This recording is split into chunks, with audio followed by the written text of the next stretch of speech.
የመሬት አስተዳደርና አጠቃቀም ስርዓትን በማዘመን የአርሶ አደሩን ተጠቃሚነት ለማረጋገጥ የተሰራ ስለመሆኑ ተገለጸ። የማዕከላዊ ኢትዮጵያ ክልል ግብርና ቢሮ የገጠር መሬት አስተዳደርና አጠቃቀም ኤጀንሲ የ2018 በጀት ዓመት የ10 ወራት የስራ አፈጻጸምና የ2019 በጀት ዓመት የእቅድ ዝግጅትን በተመለከተ ከክልል ከዞንና ከወረዳ የዘርፍ አመራሮችና ባለሙያዎች ጋር የምክክር መድረክ አካሂዷል።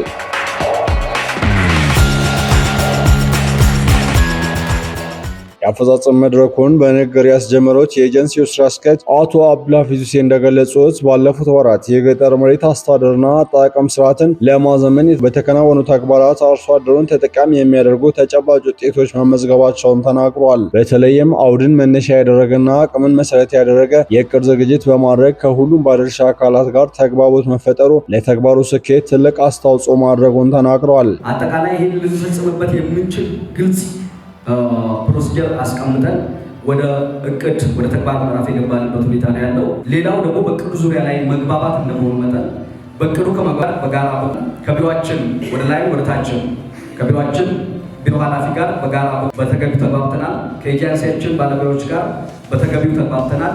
እናንተም ደግሞ ታች ካላችሁ መዋቅሮቻችን በተገቢው ተግባብ ይታወቃል ማለት ነው። ተግባቦት ፕሮሲጀሩን ጠብቀን በተገቢው ይሄንን እንደሆነ ይታወቃል ማለት ነው። የሁለተኛ ደረጃ የመሬት ልኬትና ምዝገባ ስራ በክልሉ በሁሉም አካባቢዎች መጠናቀቁን የጠቆሙት ዋና ስራ አስኪያጁ ይህም ክልሉን በሀገር አቀፍ ደረጃ ቀዳሚ እንዳደረገው ገልጸው ውስን የቀሩ ማሳዎች በቀሪ ጊዜያት ማጠናቀቅ የሚገባ መሆኑን አሳስበዋል። የሁለተኛ የመሬት ልኬት በሁሉም አካባቢ ላይ ኦልሞስት ጨርሰናል።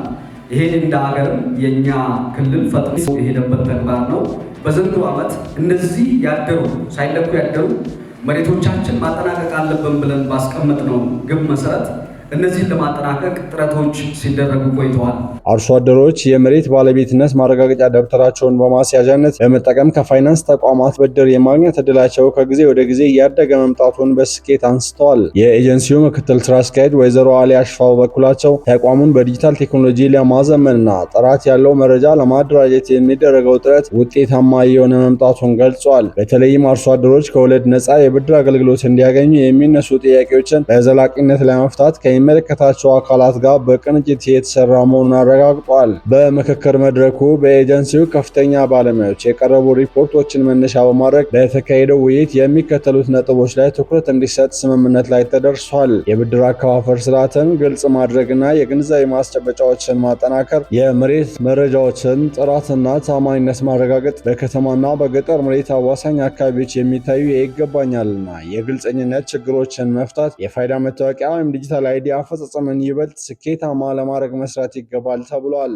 በመድረኩ የክልል የዞንና የወረዳ የስራ ኃላፊዎች፣ ከፍተኛ ባለሙያዎችና ሌሎችም ባለድርሻ አካላት ተገኝተው የቀጣይ አቅጣጫዎችን ማስቀመጣቸውን የክልሉ ግብርና ኮሚኒኬሽን